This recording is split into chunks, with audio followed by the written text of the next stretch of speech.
Kaitlyn and welcome back to my channel, Big Screen Books. So today I have a really exciting vlog for you guys. I am getting ready to leave right now to go to Adam Silvera's event for They Both Die at the End here in San Diego at Mysterious Galaxy, and I'm so excited. This is my first time moderating the panel. It's gonna be Adam, Kiersten White, and Laura Timms, and I love all three of these authors. I'm so excited. I'm a little nervous, but it's gonna be such a fun event, and I love Mysterious Galaxy, and I'm excited. This is my first time hosting, so this is gonna be quite an adventure, but it's gonna be a lot of fun.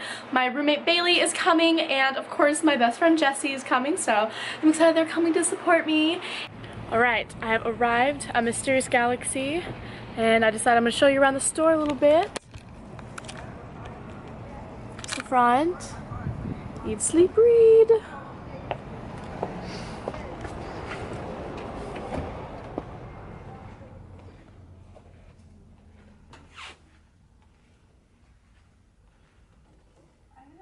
Oh, look who's here. It's Jessica. Look how adorable she is. Are those holographic pants? Yes. I dig it. I dig it. I'm gonna fall. Work, work, work. We both figured since Adam's like 6 foot infinity. Yeah, we can wear heels. 6 foot infinity. There he is. I'm gonna take a creeper video. I spy Adam. I spy books. I spy books. I spy book that has black spine. Good observation, Jessie. I know. This is our series. I take with just his chest, and he takes something with just the top of my head. I'm gonna redo. Oh my god, you're both like taking pictures of this. Yeah. I should have thought of that. Welcome to Mysterious Galaxy. We're so glad to have you guys here. My name is Kaitlyn. I'm a bookseller here at the store, and I also run a booktube channel called Big Screen Books. So I'm so excited to have these three amazing authors here today. We have Kiersten White, Adam Silvera, and Laura Timms. So this book is called The Art of Feeling, and it's my most recent one. It came out just a couple weeks ago. And it's about a girl with chronic pain who meets a guy who can't feel pain. And she sort of associates pain with like trauma and like all this nasty stuff. She was in a car accident. And so she sort of develops this obsession with him, like sort of sees him as this sort of superhuman person. When in reality, the condition where you can't feel pain is called chronic insensitivity to pain with anhidrosis. It's like an awful condition, and it shortens your lifespan, and it's this whole thing. So they just developed this really weird relationship, and it sort of spirals from there. Super fun. Yeah. And then speaking of fun, so my new book is called They Both Die at the End, and it was released yesterday. And it's set in a world where Deathcast calls you on the day you're gonna die, and they're never wrong. They can't tell you how you're gonna die or what time, just that today's the day. And it follows two boys, Mateo and Rufus, who meet through the Last Friend app and attempt to live a lifetime in a single day. My book is called Everyone Dies at the End. I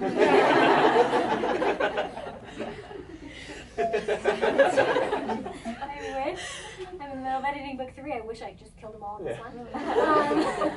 It's not too late. It's not too late. So Now I Rise is the second book in the Anti-Darken trilogy. It stars a gender-swapped Vlad the Impaler as Lada Dracul, who, along with her brother Radu, are political prisoners raised in the Ottoman courts. One of them responds really well. One of them responds not so well. Hint, it's the one who becomes the Impaler.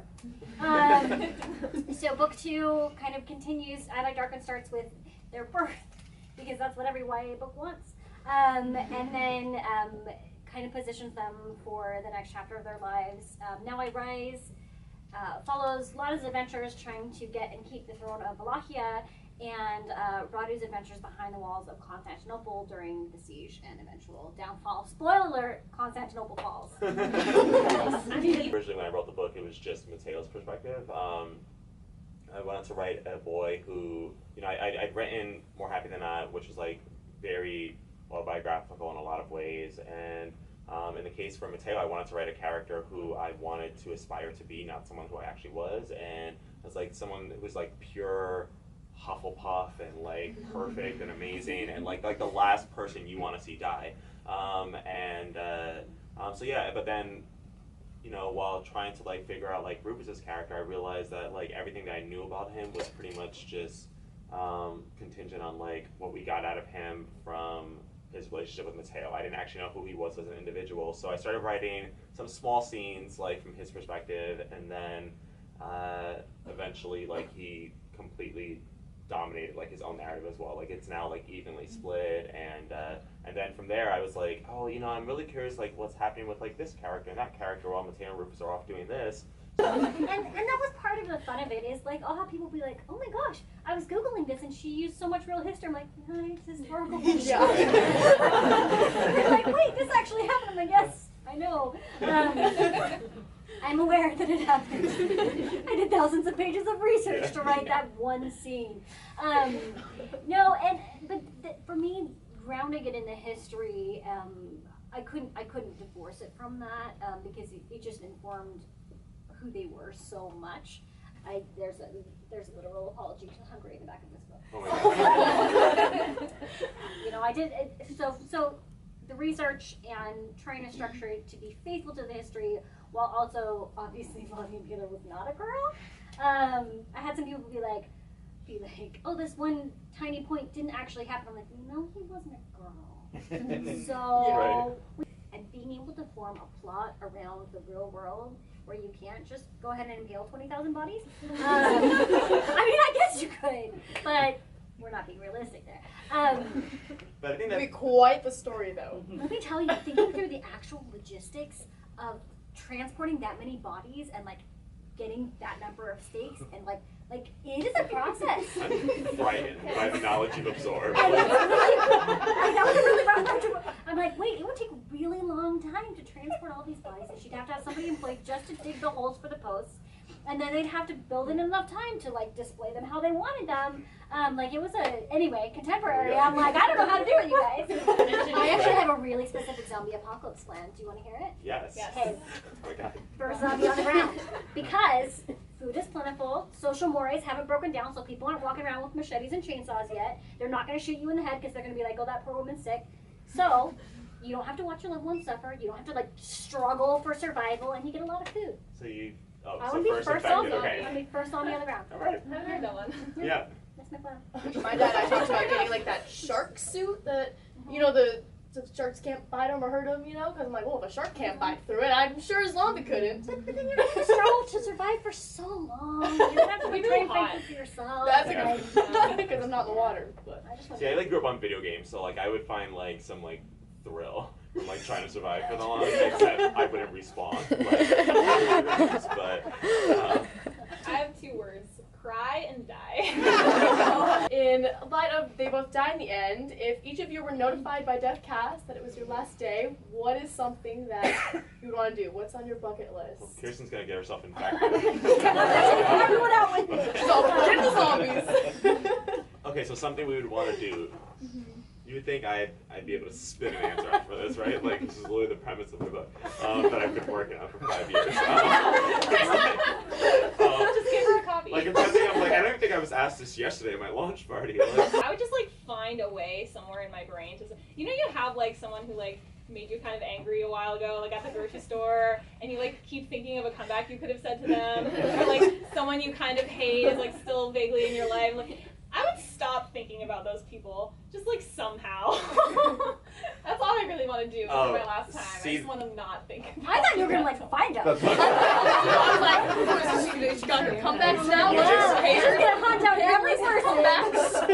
I think what I would actually do though, after I'm done with her, is like I would like make sure that if I've wronged anyone, I like get my apologies out. If there's someone I want to say I love you to, that I say that, and you know, like things of that nature. And yeah, like I like to think that I'd probably like write for a little bit. Probably just throw my kids in the car and go to Disneyland. Spend so much money.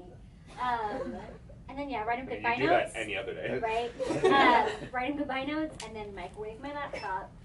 Did you guys see Terry Pratchett? I saw it, yeah. That made me so sad. No, that made me so happy. Wait, in case anyone doesn't know. Okay, so Terry Pratchett died, and one of his last requests was that they destroy his hard drive so that his work that was not finished did not ever get published, which I totally support. I support it too. It just Especially makes after me what, especially after what happened to Harper Lee. Yeah. Like, just Yeah, that's probably why he ends. Yeah. Yeah, So like, for I sure. would destroy everything so that they couldn't be like, and here's this book she wrote when she was 23, and it's bad, and that's why it never got published. Enjoy. There's Yeah, my legacy. and part of me is also like, I don't believe it. I think someone still has like the file somewhere for Terry Pratchett. I feel like I would want to, like, I have a few things on my bucket list that I've never done. Like, I've always wanted to go, like, paintballing or, like, skydiving, like, Yes. Skydiving all would these be just, like, a good random things. I'm Or like, I'm just going to do You it. can paintball while skydiving.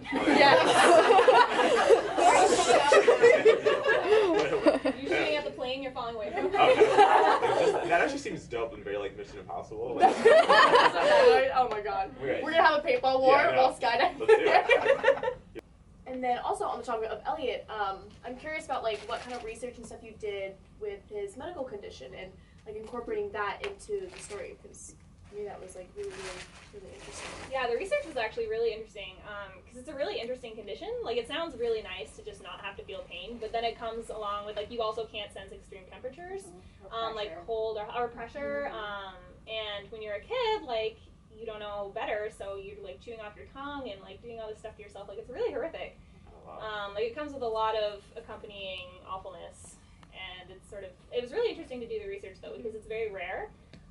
So the interviews that do exist with people who have it are really interesting to read. And I think, I took like almost direct quotes from some of the interviews I read and put them in the Something I've been wondering for a while is how you guys come up with the titles of your books. I think titles are so interesting.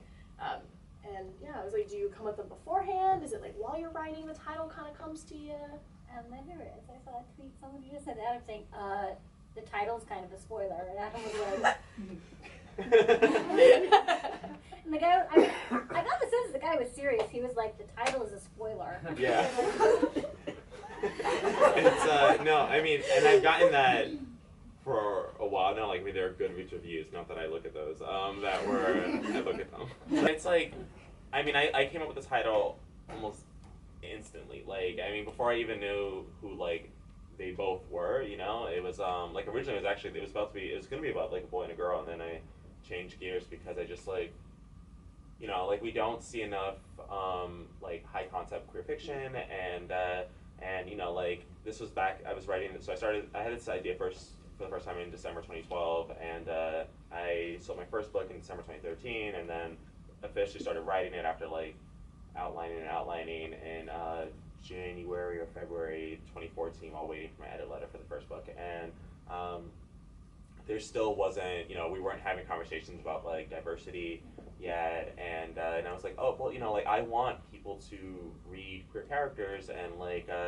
especially the readers who need them the most, and like, I can remember being 19 and reading a gay character for the first time in Cassandra Clare's City of Bones, and that was huge for me. Like, I mean, that I didn't even know that I was, like, looking for it until it was, like, there on the page. I just come to accept that, like, like, oh, I read 7 Harry Potter books and, like, no mention of a gay character. I'm like, okay, so we don't belong in books. Like, and it's like, I never even, like, took it personally until, like, later in life. Like, my sort of design here was that I would publish this, like, high concept story and hopefully attract readers who maybe necessarily wouldn't think that they'd be interested in reading a book about, like, queer boys or whatever, but they're like, but that world sounds cool, like, I want to read about that world, and then Trojan horse it, essentially. And then you're like, oh, like, wow, that didn't bother me or whatever, or like, there were things that I related to. I don't have to, make out with guys to be a guy or whatever, and then to, like, to be able to relate to the story and everything. So that was sort of like my approach there, but the title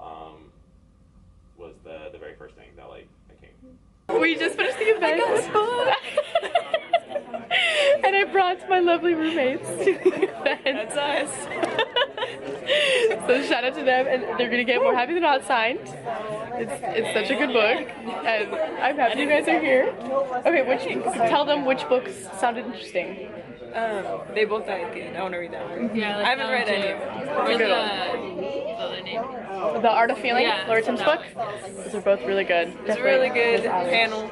It's really funny. interesting. I've never been to something like this. So. It kind of I'm gonna changes your watch it. perspective on books. Isn't it? Like for me, It makes it more like, if I were to go to read these ones, it'll be more interesting to be like, oh, I can picture what the author looked like. and that was like the first thing with me, like the first time I had ever gone to a signing, I remember being like, wow, like that was weird to put like a face to the word. Because they're so normal too. Like, you think of authors as being very like You kind of wise. And Yeah. not that they're not, but like, you have a I different don't impression read. of them. So it like made me want to read. Which I'm glad I have succeeded. That is my life goal. Like I do read. I you just haven't read you them. live with me now, so Taylor, you will be reading.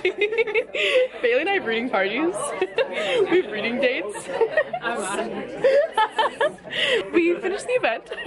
It's really fun. Shout out to Jessie for coming to support me. It was so great. We're waiting to get some pictures and get our book signed.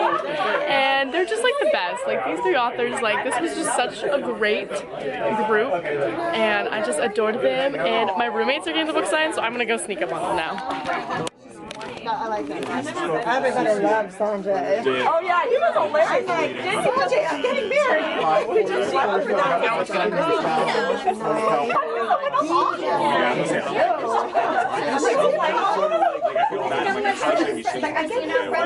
Double vlogging. Yeah, So if we look both ways.